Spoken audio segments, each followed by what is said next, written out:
dude. What's up? Dave, what's happening, brother? That's a big step. That is a big step. Hey, everybody. Great day. We're going to give you the definitive answer to something that I get asked more than, man, I'm telling you about anything else. And I got my buddy Glenn here. One of the things I discussed with him, which is a concern to everybody that's driving a diesel, is oil change intervals. How often do we do them? The manufacturer says, do you look in your owner's manual? How much is 6,000? 6,000? Yeah. We're going to check that. It's been a month or two. But okay, but sure. Some manufacturers, you know, they go 10, they go 15, and I'm tearing these motors down, and you know, maybe people are going more than that, but I'll tell you, the number one thing I found the failure of any diesel motor is improper oil changes. So Glenn took my advice, and he went and had an oil change sample done, and you had that done at what? 3,600. 3,600 miles? What was your feelings about the whole experience?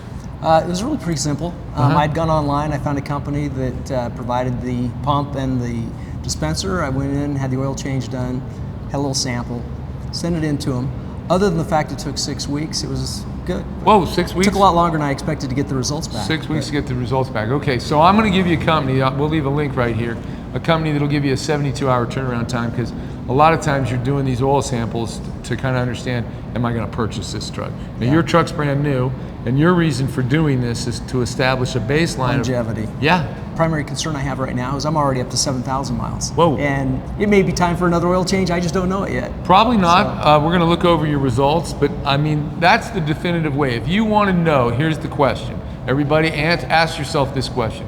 What is the best oil change interval so that I get the longevity out of my motor? That is the question you want to ask. And of course, we want to reduce our carbon footprint. Now the manufacturer, that's what they're after. They want to show their clientele how cheap it is to keep the car, but their only concern is to keep that car in its warranty period. The manufacturer, and I think on your diesel truck is 100,000 on the powertrain. I don't recall. They changed it. You buy a $100,000 truck and you don't know how long this thing is for. You are a brave soul. I've got a friend in the business. If I ever have a problem, I know who to call. Yeah, I know, but I'm telling you, you're a brave soul. That'd be the first thing I'd look up. But they're really not that concerned with you keeping that car and getting the longevity out of it. I don't believe they are. I haven't been in their board meetings, but I can't imagine that in that discussion in a board meeting at Ford Motor Company, they're going, let's do these intervals so we never have to sell these people cars and trucks again. Let's give them a maintenance interval that's going to make that thing last, for 25 years. I don't think that's a conversation they're having. So let's look at these results. We won't go through all the items, but basically when you send out an oil change, I'll read to you. It says the test results are from the 6-7 liter power stroke, usual wear levels for this engine type after about 7,000 miles on the oil. Elevated levels of copper and silicone are from the parts wearing in. And I've seen that before on brand new engines that we test that I run.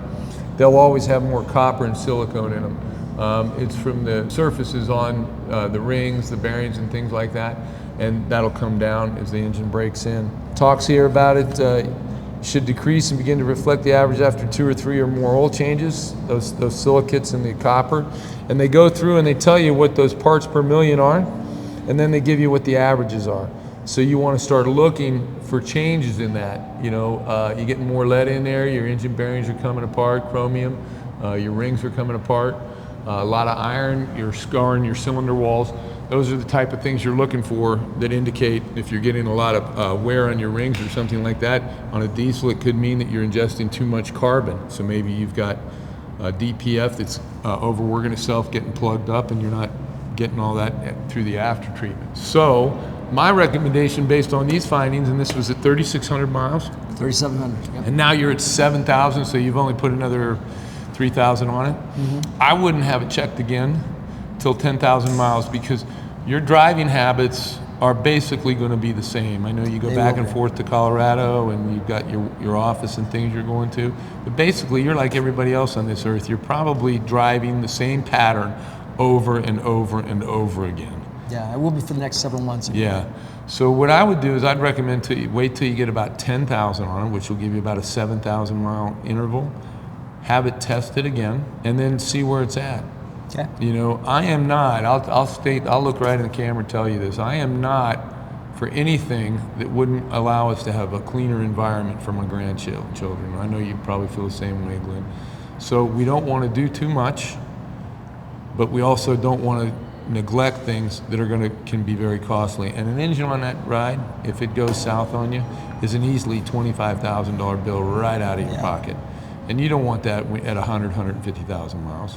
Who does? Nobody does. So listen, when your engine builder, that'd be me, is telling you, do your maintenance, dang it, I'm busy, you might want to listen to that, because honestly, I got plenty of motors to do. I don't need the additional work because of lack of maintenance. I'm here for people that, I'm here for everybody, but I'm just telling you, do your maintenance, and this is the best way, definitive way to find out what's the best oil change interval.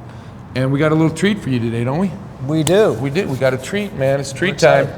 We're going to put in a Banks throttle control, because on these new trucks, old trucks too, pedal response is less than desirable. Have you noticed that kind of? I definitely have. Yeah, you're like hitting the pedal, you're like, am I going? Am I not going? What's going on here? Yep.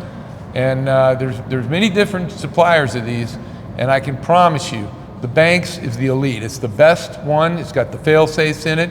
There's a lot of publication out there. There's some YouTube videos of some of these other ones. Maybe we'll mention their name, maybe we won't. Causing all kinds of problems. All of a sudden, waking up and people are driving into the back of a car's parked in front of them. So we're going to put in a Banks. We're going to show you how to do. We're going to do it. We're going to do it for you. I love it. How long is it going to take us, Tyson? Come here. So Tyson, you're not a do-it-yourselfer guy. I never do anything myself. I don't think you're a do-it-yourselfer guy. But how long do you think it would take for a do-it-yourselfer to install one of these throttle controls in one of these new Ford trucks? Depending on which setup you get, for the base one, probably 15 minutes. Yeah. And most of the times, the setup with your phone and the app, that's where a lot of the time comes in. Another great feature that I understand on this pedal monster that the other units don't have is that when you put it in, into reverse, whatever mode you're in, it reverts back to stock, so you're not flying through the windshield. That's correct. Yeah. So we're going to go show you how that's done, talk a little bit about it, and then we're going to go for a test drive and see what you think. Okay. And we'll get you to start downloading that app. Okay. Okay, let's do it.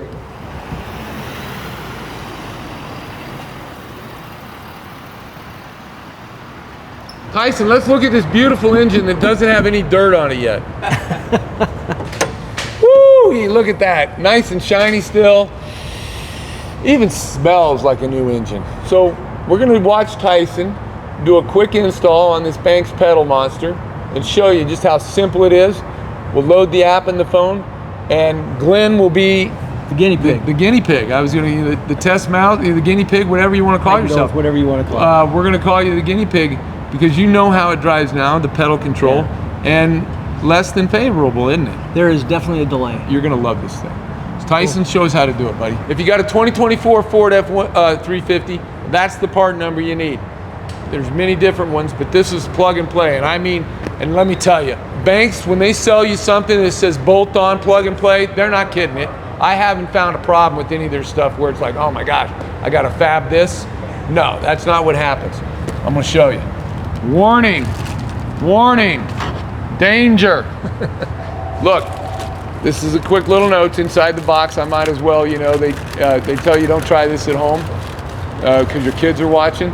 This is important. If you put one of these on your truck and you're going to go back and forth and visit the dealer for an issue, just unplug the thing and replug back in, because this intercepts your OBD2 circuit, and the dealer is going to just have brain damage over it. They won't disconnect it for you. Just a little tip. Here's their very nice instructions, quick links. And it really is super, super easy. You can get not only just the pedal monster, but you could get the iDash. What the iDash can do, you can tap into the OBD2 and you can display your exhaust gas temperatures, your EGTs. And that is an insurance policy when you're towing with a big truck like this and you're towing something heavy and you're pulling at grade, and going back and forth between Colorado and here, you're pulling grades, obviously. You want to be able to read your exhaust gas temperatures, and if they're creeping up around 1350 plus for more than a minute, you can back out of that and really save your engine. So that would be that would be why you might want to install the iDash. But let's put in the pedal. You can make that decision. Okay. But that is a benefit of the iDash, is that you can capture all that OBD data live stream that's coming in and choose what you want to display. Right. And EGT would be my very first thing that I want to display. All right, well let's hook it up. So here's our interface. This will plug into the pedal. Then on the back, you have plugs for your adapter, which will then plug into your OBD2 port, which will then give this additional information.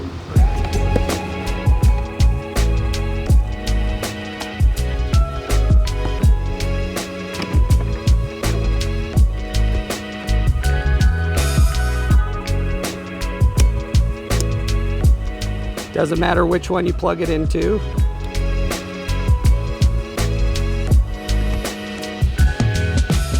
Now this time we're just gonna get it hooked up, get everything set and functioning before we zip tie it up into the dash. Depress your pedal, wide open throttles. Step one of the pedal one more time. Okay. You're all set. Finish. Boom. That's it? So you have your city sport track, so you'll adjust it to how you want it to feel. In terms of sensitivity. Yep, so, Okay. so here's stock. So we go to city. So now when you push on the pedal, you'll see this line go up farther than the black line. Got it. What am I going to notice in sport and track versus city? It'll just be more aggressive. See how much higher the red line is. Okay, versus sport the there. black line. And the track's even more so, probably. Even more Oh, so. yeah. Very cool. So I'll go and get this zip tied up out of the way. Yeah.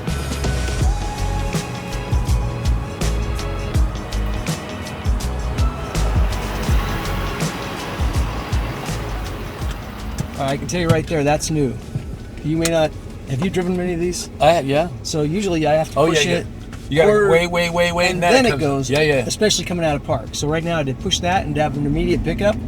If that's city mode, I'm going to be really happy. Yeah. Because that only means it's going to get better as I switch into these other modes. So, Dave, tell me exactly what this is intended to do. Is that the primary difference? Is just getting more acceleration right out of the... Yeah, you know, fly-by-wire stuff, and that's what we're talking about. You know, it's been around for quite a while now, 20 years, I'm thinking at least. And it's really about throttle position, and there's fail-safes on it. There's more than one reading for it. There's one at your pedal. There's actually two of them at the pedal that coordinate with each other, and if they see a fault. The mapping of that, you know, the power curve on that is, how else can I say it, is less than desirable, man. Well, there's a lull. Until you get up to speed, there's just a lull in the way that it accelerates. Right, So, and it doesn't give you good feedback. can I jump right to track mode? I'm just curious to see how... Because the city mode was a dramatic difference. Well, do you want to try sport first there, big guy? Okay, You know, maybe you ought to... temper my enthusiasm? Yes, temper your enthusiasm there. I've never had that. Do you feel that? Yeah, dude. I have never had that.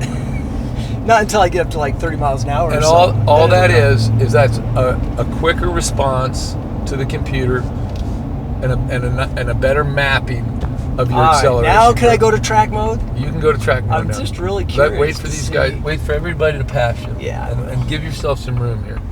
We are now in track mode. All right, dude, and rip it, bro. All right. Oh, I even spun out the wheels there. Holy cow. Can you feel that? Yeah, dude. That That's is so much- remarkable what yeah. a difference it is. It It's is. night and day.